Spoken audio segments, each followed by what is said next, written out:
शहजाद साहब, इसमें शामिल है मेरे वक्त की सयाही भी, तुम स्याह रंग जो पहनोगे तो याद आऊंगा। वाह वसीशा, ये बात है या फिर मैं काला जोड़ा पाया तेरी फरमाइश पे वजह क्या? मैं देखें, मैं अब आपको बताऊं कि मैं अपने नाजरीन को ये बताना चाहूँगा कि आप आसमा को मामूली खातून या एंकर ना समझिए।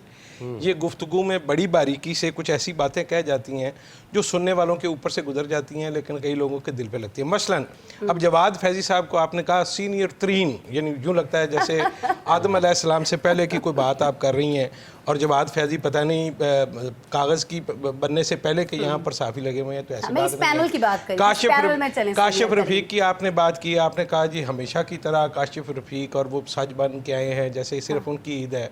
तो कहने का मतलब ये कि झूठ बोलते हुए आपको ये भी डर नहीं लगता कि आपके एन सर के ऊपर लाइट लगी हुई है और आपको ज़रा डर नहीं लगता कि अगर आपके झूठ की वजह से कोई चीज़ गिर गई तो उसका नतीजा कोई अच्छा नहीं निकलेगा। हैविंग सेड ऑल दिस, मैं ये सिर्फ कहना चाहूँगा कि देखने वालों को जहाँ कहीं भी हैं उनको मेरी तरफ से बहुत बहुत ईद मुबारक।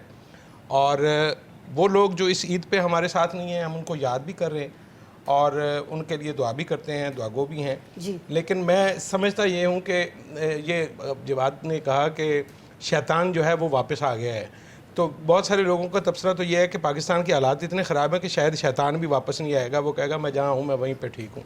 अब पता नहीं शैतान की मर्ज़ी है वो वापस आता है या नहीं आता। स्टूडियो में हम 4 बार आ गए हैं, हमें नहीं पता कि हमारी गिनती किस में होती है, तो ये देखने वालों पे छोड़ देते हैं वो फैसला। तो मैं ज़ाती तौर पे ये समझता हूँ कि हमें इस मौके पे इस दिन का फ़ायदा उठाते हुए ये कोशिश करनी चाहिए कि सियासी इख्तलाफात और मुफादात को एक तरफ रखते हुए अगर हम मुसलमान होकर एक दिन ईद मना सकते हैं तो हम पाकिस्तान के लिए एक जगह पे खड़े क्यों नहीं हो सकते।